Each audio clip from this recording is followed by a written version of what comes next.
ओरछा के राजा राम से लेकर रामेश्वरम के भक्त राम तक और शबरी के प्रभु राम से लेकर मिथिला के पाहुन राम जी तक भारत के हर घर में, हर भारतीय के मन में और भारतवर्ष के हर कण कण में राम है।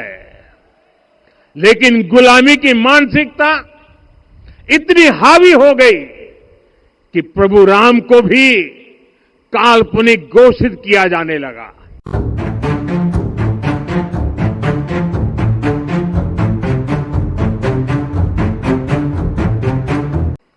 आज से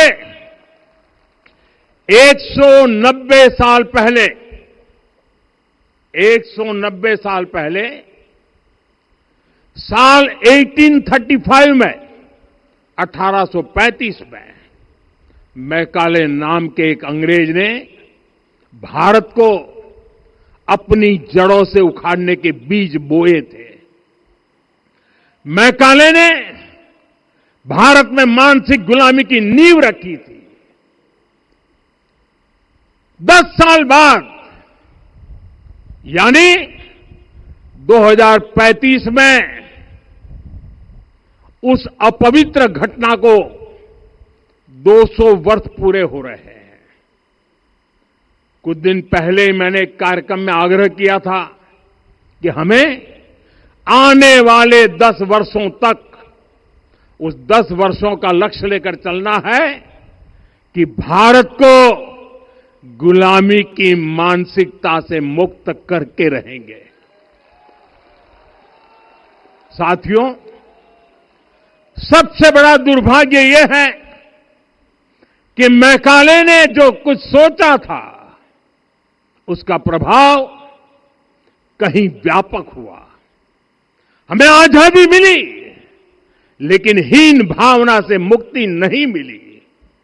हमारे यहां एक विकार आ गया कि विदेश की हर चीज, हर व्यवस्था अच्छी है और जो हमारी अपनी चीजें हैं उनमें खोट ही खोट है। साथियों, गुलामी की यही मानसिकता है जिसने लगातार यह स्थापित किया। हमने विदेशों से लोकतंत्र लिया। कहा गया कि हमारा संविधान भी विदेश से प्रेरित है, जबकि सच ये है कि भारत लोकतंत्र की जननी है, मदर ऑफ डेमोक्रेसी है। लोकतंत्र हमारे डीएनए में है। साथियों, अगर आप तमिलनाडु जाएंगे तो तमिलनाडु के उत्तरी हिस्से में उत्तीर मेरूर गांव है। वहां हजारों वर्ष पहले का एक शिलालेख है। उसमें बताया गया है कि उस कालखंड में भी कैसे लोकतांत्रिक तरीके से शासन व्यवस्था चलती थी, लोग कैसे सरकार चुनते थे। लेकिन हमारे यहां तो मैग्ना कार्टा की प्रशंसा का ही चलन रहा। हमारे यहां भगवान बसवन्ना, उनके अनुभव मंटपा की जानकारी भी सीमित रखी गई।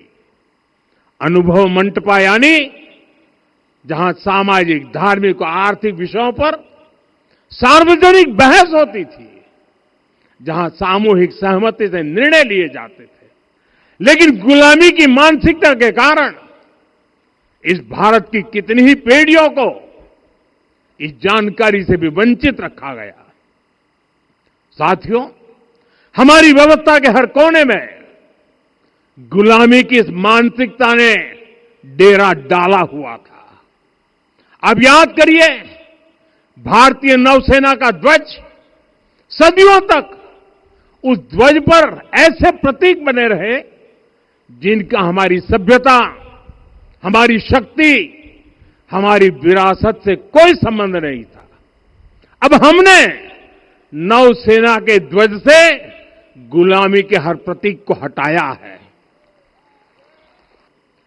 ओरछा के राजा राम से लेकर रामेश्वरम के भक्त राम तक और शबरी के प्रभु राम से लेकर मिथिला के पाहुन राम जी तक भारत के हर घर में, हर भारतीय के मन में और भारतवर्ष के हर कण कण में राम है।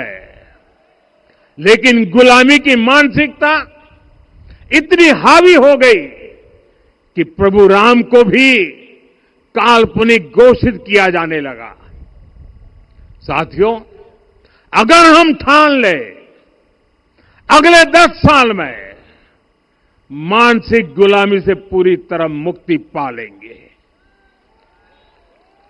और तब जाकर के ऐसी ज्वाला प्रज्वलित होगी, ऐसा आत्मविश्वास बढ़ेगा कि 2047 तक विकसित भारत का सपना पूरा होने से भारत को कोई रोक नहीं पाएगा। आने वाले 1000 वर्ष के लिए भारत की नींव तभी सशक्त होगी जब मैकाले की गुलामी के प्रोजेक्ट को हम अगले 10 साल में पूरी तरह ध्वस्त करके दिखा देंगे। साथियों, अयोध्या धाम में रामलला का मंदिर परिसर भव्य से भव्यतम हो रहा है और साथ ही अयोध्या को संवारने का काम लगातार जारी है। आज अयोध्या फिर से वह नगरी बन रही है जो दुनिया के लिए उदाहरण बनेगी। त्रेता युग की अयोध्या ने मानवता को नीति दी।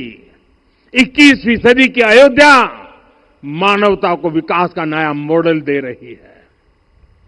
तब अयोध्या मर्यादा का केंद्र थी, अब अयोध्या विकसित भारत का मेरुदंड बनकर उभर रही है।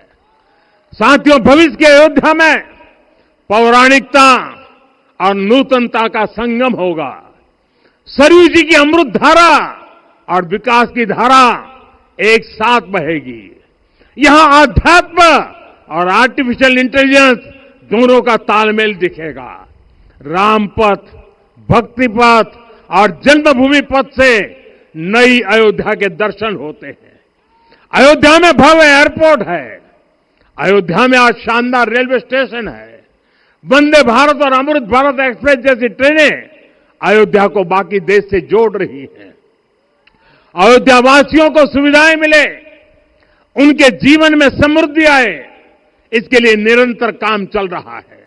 साथियों, जब से प्राण प्रतिष्ठा हुई है तब से लेकर आज तक करीब 45 करोड़ श्रद्धालु यहां दर्शन के लिए आ चुके हैं। ये वो पवित्र भूमि है जहां 45 करोड़ लोगों के चरण रज पड़े हैं।